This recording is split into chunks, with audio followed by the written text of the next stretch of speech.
Theme music. What do you think? Theme song? What's up, everybody? Anyone seen Jason Isbell's Crocs this week? Oh, dude, I better. What's up, everybody? Good to see you. Smoke them. If you got them. Alright, did you like the theme song in the beginning? Not at the beach. But we had to vacate, man. We had to vacate Daytona because shit ain't healthy, alright? Healthy in the body or in the mind. It's a weird, strange place. But yeah, we came back because it just seemed too risky, and it was raining too. Truth be told. But yeah, so this week's episode of Off the Road, welcome to it. I'm going to be answering questions, and hopefully it'll be interesting. Hey, Sue, Detroit. Oh yeah, let's do some. What's up, Eric, Deborah, Tracy, Karen, Tom, Gallagher, Dave Noble, John, all Metros. What's up, John? All the 420 crew I see. Excellent. Good to see y'all. Let me mute this. This might be noisy. Oh, you know what I wanted to maybe try? Do I dare do this? Is I want to redeem myself and do Freak Out and show you how I meant to do it. The song of mine called I Can Freak Out. Let me see. I think I can just quickly do this. Famous last words.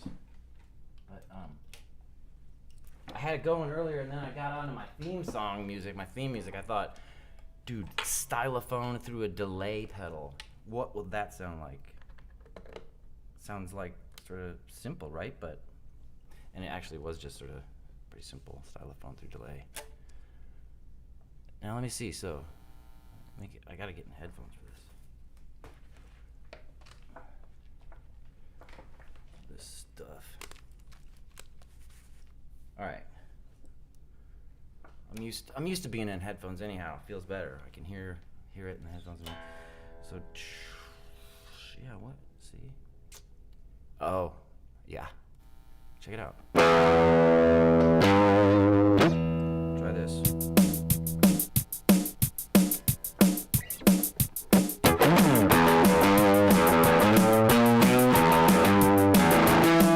I must have drifted off again, lost my train of thought again, and I just nod my head and then I smile. And I could take this little pink pill, and if that don't work, I know what will. I can't sit still, I need to get out for a while. Find a place where I can be alone, and I can freak out if I wanna. I can freak out if I wanna. Yeah, I can freak out if I wanna. I can freak out if I wanna. Yeah, I can freak out, I can freak out. I can freak out, I can freak out. And the door is down, a writhing hall, and if I try to stand, I'm afraid I'll fall. So I think I'll just have to crawl like a child. There's a certain place I know where I can be me, let it all show, let my mind go wild. Find a place where I can be alone, and I can freak out if I want. I can freak out if I want. I can freak out if I want. I can freak out if I want. Oh yeah, I can freak out. I can freak out. I can freak out. I can freak out. So right.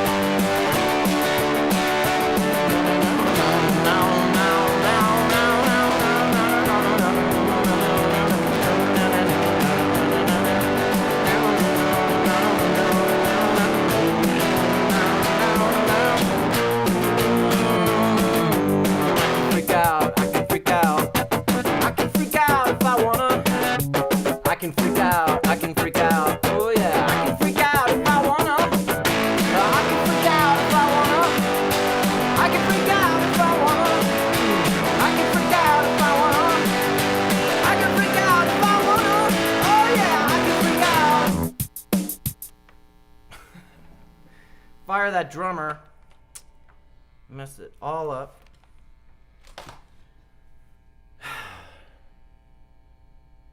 All right. I think it worked, right? Oh, now I was all talking shit about Ed Sheeran. Eat your heart out. What a nutball, as my daughter would say. Let's see. Questions, yes. Do you have any? I have some. Wrong computer. I have some that have been compiled for me by the amazing Francesca at Missing Piece Group. So I'm going to look at those right now and answer them. Where are they? They're on a tab. Okay. Okay, the first one, this is crazy because the first one is from Dominic. I know Dominic, I think. Dominic John Davis. This is right? I mean, and then he asks, you just re-released your first record on vinyl. In remastering, was there anything that pleasantly surprised you or anything you wished you could change? Well, I was pleasantly surprised by how great it sounded, and let's see, I think Bill Skibby did an excellent job. Nothing I would change, but you know, there's always shit I'd change. I'm that guy, you know. Always tinkering. I always want to tinker too much, because that's real. The real masters know when to stop. I tend to kind of take it too. Anyhow, let's move on. Your voice sounds great even after you have a hit of weed. Speaking of which, have you kept your voice so? How have you kept your voice so perfectly for your years? For my years? You trying to say I'm old? Was that a euphemistic? No, I get it. Any advice to younger vocalists to keep voice intact? Thoughts on smoking and vocal skills? Smoking's terrible. Any sort of, you know, it's carcinogen. If it doesn't give you cancer of the lungs, it could wreck your throat. You know, whatever. I mean, it's terrible. But I make that choice. Excuse me. But thank you for saying that. I don't think it does. In fact, I think it is kind of taking a toll. But I have my good days. You know, when I'm singing a lot, I think it sounds better. I haven't been singing very much lately. I've been in 4th of July mode, eating hot dogs, as you do. And so that's that. That was from Gracie Griff on Poo. Wow. I don't know, man. Okay. S. Sturmy, I know this dude. What's up, Eric? How concerned are you about the future of the music industry, particularly touring and making a living? Do you have a plan B? Love that question. And how concerned? Music industry. I'm concerned, yeah. I mean, that could be a whole entire show, I think, discussing the music industry and my thoughts on it. I mean, everyone's, you know, got plenty of thoughts on it. But it's strange that music is kind of becoming more and more incidental and kind of marginalized, I guess, if that's the right word. Not a commodity, you know, and I think that's a shame, and I don't see how that could be happening, actually. It's like I don't know. But it's complicated, Eric. It really is, you know. And do I have a plan B? And you know, particularly touring and making a living. This is the plan B, man. This is it. Like I'm streaming for you now. I'm on Cameo. I'm doing cameos. I'm doing everything to promote this record because I really, truly believe in this record. I love it. I'm very proud of it. I think it's my best work, and you know, it's too bad that this world pandemic hit. Or I guess that's redundant, but yeah, this pandemic struck at such a time. But such is life, c'est la vie. In times like these, where this is from Song That I Heard.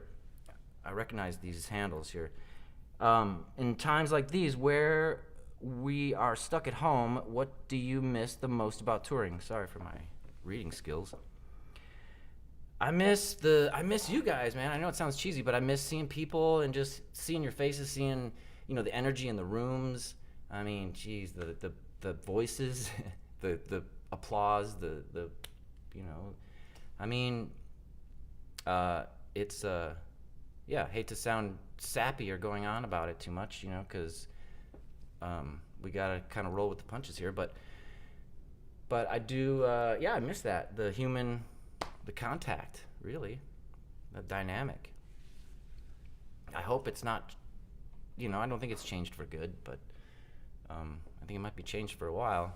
We all might be feeling a little awkward. I don't know, but people in Daytona aren't feeling awkward at all. It's business as usual for them. The official Jessica Hewitt, sorry. In a Spin article from 2009, oh god, here we go. You said at one time you also wanted to be a painter. Yeah, it's funny that, yeah, and do you still paint, or what are your other creative outlets? Yeah, I love to paint. Well, I don't do it so much anymore. Maybe one of these shows I could show some paintings of mine or something, or maybe do a painting. In fact, I mean, I haven't painted in so long, but yeah, that was actually Eric. Now going back to Eric's question about Plan B, that was kind of Plan B, painting. But that's, I think, equally as impossible to make a living. So, and we're talking about fine art painting here, guys, right? I liked portraiture myself. I'm a fan of John Singer Sargent, Impressionists, things like that. What was else of the painter? Do you still paint, or what? Yeah. So no, I don't paint as much, but I'm going to. I plan on getting. We're doing a whole bit to our house, whole renovation thing. We're gonna have a lot more room. It's gonna be cool. We can spread out. I'll have maybe a studio where I can paint. And so yeah, that'll be fun. I'll bring the camera in there and we'll do some Bob Ross type stuff. Okay. Indica or sativa? Both. Man, you know, I'm not convinced about it. I mean, I know it's a science and all that, but I swear sometimes they have conflicting effects, or, you know, kind of, what's the word? Sort of, I don't know, contradictory effects, you know? Indica might give me a little jolt or something, while it's sativa might knock me out. I don't know, it's weird. So, moving on, sitting pretty. All this talk about sativa. And yeah, you know, you try to, that's the thing about weed, it's kind of hard, right? Like you smoke sativa in the day, but sometimes it just doesn't work out for you, you know? Inconsistent, but I like that about it. Kind of keeps you on your toes. Is sitting pretty written about being a dog owner, training a dog metaphorically? It's something I've always wanted to know. I'm going to go ahead and answer that with a yes. And with one fell swoop, I've just avoided a whole bunch of shice. Okay, what is the writing and recording process like? I haven't read these questions, gone over them. I kind of glanced at the first couple, but I thought maybe I'd wait because I'm better like that. I would start tripping out about the questions. You know, if I read them in the car on the way home too, I'd be like, you know, saying way too much when the time came. So I'm probably saying too much. What is the writing and recording process like for the Raconteurs? Are songs mostly finished before brought to the whole band? Are there a lot of instances where you and Jack create songs face to face in a room? You mean like in the same room? Face to face? Like in person? Yeah, of course. Yes, we do that a lot. That's the fun stuff. And then I think other stuff is like, you know, we might say, hey, you got any ideas you want to, so we can start jamming, you know, just so we can kind of get something going. So I might say, yeah, I got this. I had this idea for just some verse chords. He might kind of, you know, he'll sort of go to a chord change, maybe, and lyrics. Usually he's good with that. He's a great lyricist, and he'll kind of riff on that, and then I'll riff off him, and you know, Bob's your uncle, right? Hopefully it's something cool. But that's usually how it is. Occasionally, you know, he's brought like Shine the Light, I think was kind of already written, everything. Maybe he's brought songs that were, almost written, as have I, and then we kind of, maybe the band just kind of adds their little thing to it, makes it better, usually. Okay, thanks, Brantley G. Didn't mean to say your name like Brantley. Brantley G. Okay, Sadie G. This is like AA. Okay, hi BB. I loved your work for a long time. I also love Robin Hitchcock. Yes, he's the man. So I was in my element. To hear your amazing production of his last album.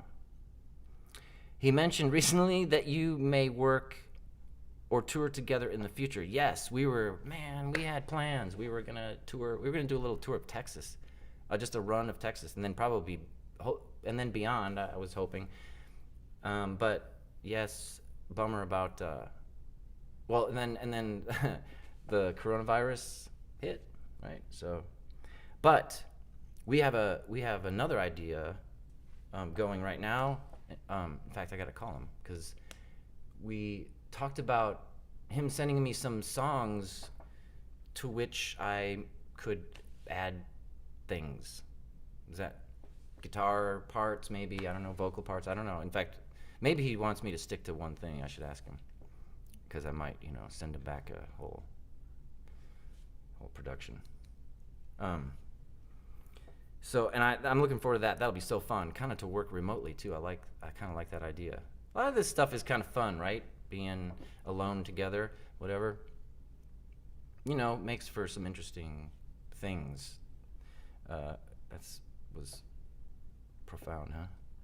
I sound like the guy in the office. If I calculate correctly, you're turning a half century old this, Jesus Christ, November. How do you feel about that? You look great, I might add. Thanks, Colleen H. It's just a number. I mean, I was tripping out about it for a long time. I still do, actually, occasionally, because, when you put it that way, half a century. But, yeah, it's a weird thing. I had to kind of come to terms with this old age thing, this dying thing, eventually dying, this whole mortality thing. And it was a bummer, but I don't know, I'm like I say, coming to terms with it. And really, it's a number, because, you start doing the math, and it sounds terrible. The math is bad. Don't ever do the math. Like, case in point here, half a century. But if you just, if I just exist, and I kind of gauge it based on aches and pains, maybe, right? Or like inability to reach that note anymore, or stretch that far anymore, or whatever it is. Okay, I accept that, but that doesn't mean I'm, you know what I mean? I don't know. Have I said too much? Probably. Okay, I really love your lyrics. What inspires you to write a song? Are the songs from personal experience? Thank you for loving my lyrics. I am very insecure about my lyrics. I don't think, I think I blow them off too much. That's not to say I always do, but, and yeah, I think I sort of favor melody over lyrics sometimes, which is not everyone gets that. Especially my wife. She's like, I don't understand what this song's about. And I'm like, it's not about anything. Just listen to that melody. That's cool, right? Like, So I get it. Are the songs from personal experience? Yes and no. A lot of times, no. I mean, I like to I like to fantasize in the songs. I mean, I like to kind of go elsewhere, usually. Or even if I'm talking about something, if I'm talking about something real, I think I want to glorify it maybe and make it, I don't know, make it sound really, more important. I don't know. It's artistic license, I think that's called. Just taking liberties, right? You can make the simplest thing sound, maybe, hopefully, you could make it sound like, something profound, or just the way you say it. Jesus, listen to me. I write songs. Well, that's why I write songs, because I trip over my lyrics a lot, and I'm sorry, my words a lot. I thought I was looking at this other screen here, and so yeah, now there's you guys. Where do you buy your shirts? Let's get to the important stuff. This was from New York City. That, man, I love that place. It's like it's on Broadway. That skate shop near Washington Square, NYU. Man, it's great. Whatever. Sorry, it's a Huff shirt. I like them too. What's up, Huff? Shout out to Huff. What I'm looking for is a great song. You love the lyrics. Well, thank you very much, Marcos Lopez. Okay, let me find those questions again. Here they are.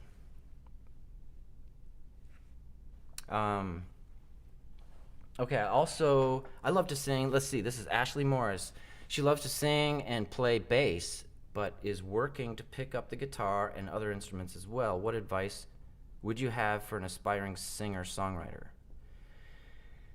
I don't know. I get asked that, and I just have no good.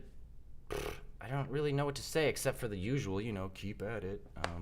I mean, but that is kind of true. Keep at it. If you kind of keep at it. If you can't keep at it, then maybe you shouldn't be doing it. I don't know.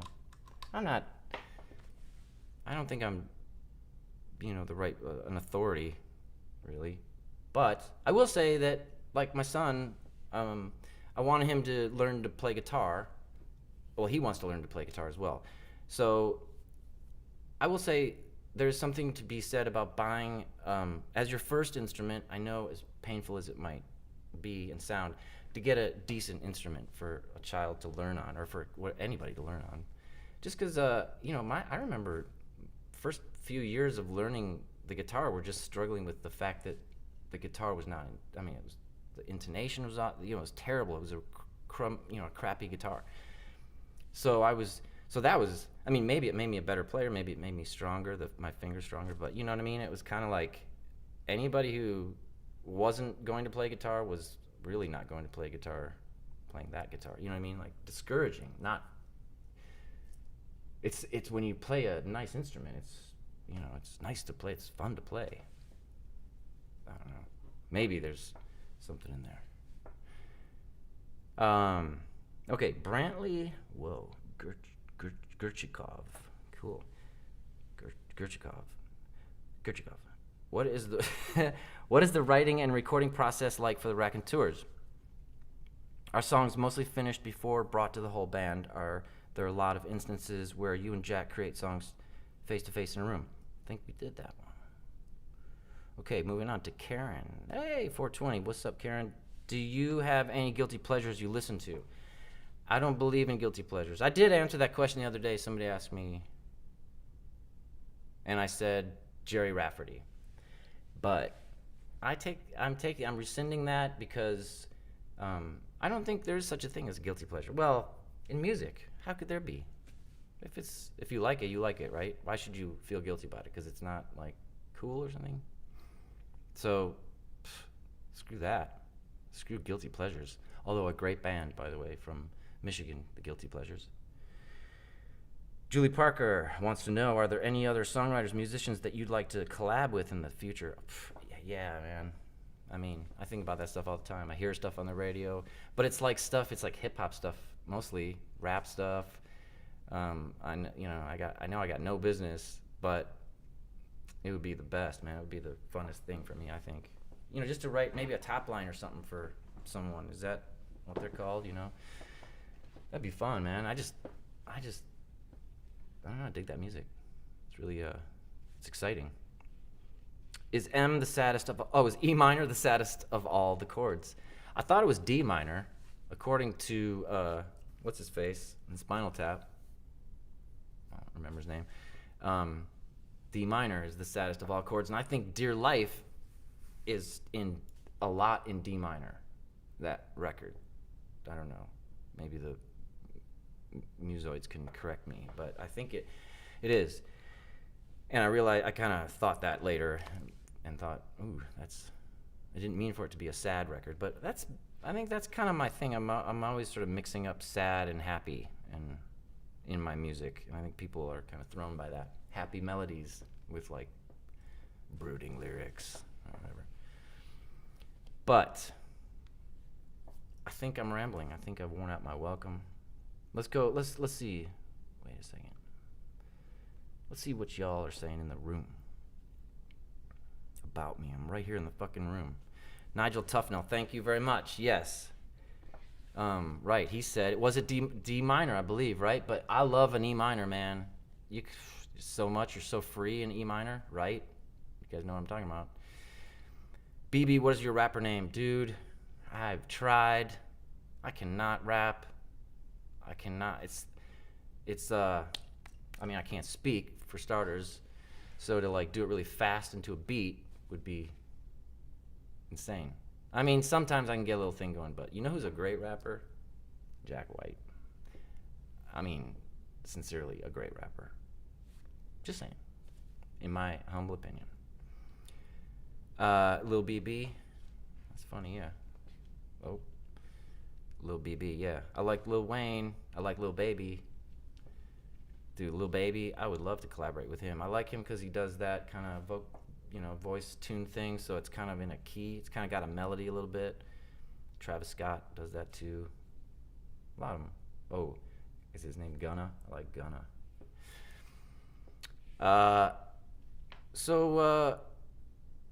Yeah, I think favorite artist show you've seen. Man, there's been so many.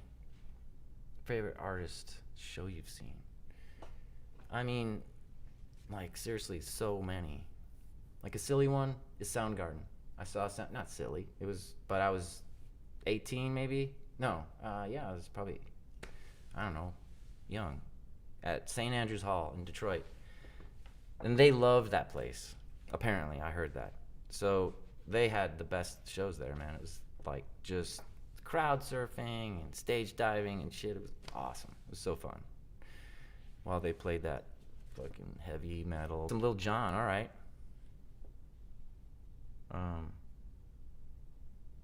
Bucket list show. Bucket list show, like show before I die. Could we not get off the death thing, guys? Bucket list show. I don't know what you mean. Like, you mean like a band before I die? I want to see. Who would I want to see before I died? I don't care. No, I don't know. I mean, like, I just whatever, wherever life takes me, and whoever I see, I usually enjoy it. Sorry. How much? Okay, there's questions are going. How much input do you have on your album's sleeve designs? Good question. Thank you, because I'd love to give a shout out to the Third Man art team right about now. For that reason, Jordan specifically, and just everybody actually. Zachary Michael, the photographer. But sorry, I'm putting the cart before the horse. I had very little input. Well, there was one actually. No, that's not true. We kind of were winging it. We're like, let's get this dude, this photographer. He's awesome. Let's just, get in a room, get some clothes and whatever. And I sent some, ideas like what do they call them? Like, just references. Like I sent him some Bowie stuff and album art, whatever. What I was just not to rip off, but to get the idea right.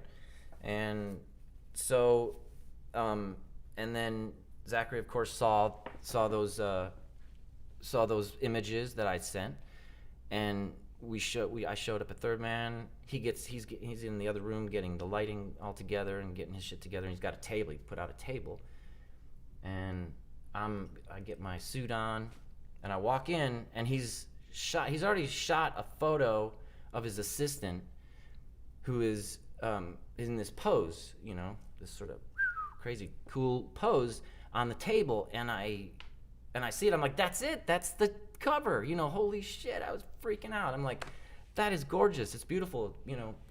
But it's his assistant. And she didn't ask to be on my album cover. I don't know. So he's like, wait, let's try and get you in this. Let's see if we can get you in this pose. So we worked on it and worked on it, and finally we got it. I think, I mean, I it would be interesting. I'd love to see if he still has that image, and I'd love to have it, purchase it. But because yeah, it was just brilliant. I don't know who she. I think she did it too. I think she kind of just did a thing, and he snapped it, and so we spent hours trying to recreate that. And I'm glad we did spend the time because I think it looks cool. I think it looks really classy, kind of stylish, and I'm very happy about the way the record looks. And yeah, stoked. Okay, what else we got here? Song you wish you wrote, Seven Nation Army. Right? Well, yeah, I do wish I wrote. I mean, I don't wish that. I'm happy to know the person who wrote that song. But that song's pretty insane, right? When you think about it, it's kind of made its way into folklore. It's kind of you don't even need to be a White Stripes fan or know who Jack White is to know that song. That's pretty cool, I think. All right. Oh.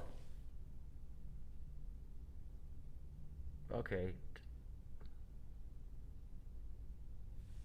Wait a second. Tom, that's a great question. Who's asking? I used to think it was takeout Chinese food. I have a feeling. Are you eating shredded mini wheats on the cover of Lapalco? Oh, yeah, that's right. I think it was. It was, yeah, you remember, they probably still have them. Those, like, boxes of cereal. You pour the milk in the box. It's totally bizarre. I was on tour and eating that stuff. And my friend Andrew Kemp, my best friend at the time, shot that. I loved it. That was cool. All right. Thank you for yes, you're welcome for the answers. What's your favorite song you wrote? Oh, I'm just gonna just say I was looking on TikTok. Yeah, I was checking it out. I don't know, it's pretty sweet. It's kind of fun. But there was and then I've started Googling my music, and seeing and someone did this girl, very young looking woman, did this kind of a strange, I don't know, not a dance necessarily, but just kind of a look and used jet lag as the music, and it was pretty cool. Like, wow, pops up on you, and I don't know, I like that. I thought that was pretty cool, and so I don't know, jet lag is one of my favorite songs that I wrote. I liked it so much that I didn't want to touch it. Jet lag. That's kind of a demo. You can hear it. It's just terrible. It's figuring out the chords. It's punching in chords. It's it's kind of a mess. And the tempo is terrible. But I like it for all those reasons. I think kind of it sounded more personal. It sounded kind of more raw. Are you rebooking tour yet? Yes, thank you very much. Joanne begs. She's begging the question, are you rebooking tour yet? Yes, I am. We are aiming for, and probably most likely April of next year. So, and I've been trying we've been trying to figure out just how to deal with this, how, of course, to announce it and to let everyone know, who's already bought tickets, how to, be refunded or do what they need to do or get on the list for next time around. So working on all that. Did I answer the question? I think I did. Do you think the Rax will do more in the next year or two? I never know. It's like the Rax phone has to ring. There's no Rax phone, but it's always the Raconteurs is, your guess is as good as mine. Just when everyone's in the same town, maybe. Okay, I can't wait for the tour. I had tickets for Detroit and Boston. Okay, cool. So thank you everyone for being patient, I guess is what I'm trying to say, while we kind of figure out what to do. And I didn't want to leave anyone kind of in the lurch or like in the dark about. I got this ticket. What the hell? April, yes, yeah. And any thoughts on worldwide tour? Yeah, and then hopefully, I want to just keep going. It's all of course, it's all about money. So, if I can get it together, then yes, I'm working on it. But yeah, we'll see. I think how that first run goes in April, and hopefully just kind of amp it up and amp it up and up and up and up. World domination. But yeah, so okay, I'm out of here, guys. I just got home. I need to kind of get my bearings, see what the hell's going on around here. I don't know, do something besides rant. Okay, everyone, thank you for joining me. And come back next week, Thursday, 4:20 Central Time. And I'll go ahead and say it. I think that I was maybe planning. I hadn't quite figured it out, but I thought I would maybe do some Raconteur songs. I think I could maybe do, 20 minutes or so of songs, maybe songs that feature me more or something, some crap like that.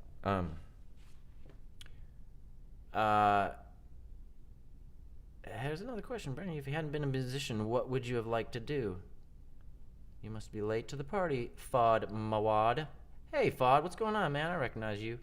I already answered it. I kind of said painter, fine art painter, portraiture maybe or something like that. Maybe still life. I like oil painting. 420 crew loves me. I love you too. I know I spoil you, Joanne Beggs, so you can kick down at any time. Link in bio, if you know what I'm saying. Just kidding. Cynthia Roberts Parallel. I think you mean Hello Fire Parallel. And White's, sorry. Didn't Jack do a version of Parallel, I believe? Yes, I gotta go listen to that, actually. All right. Peace out, everybody. See you next time. Yeah.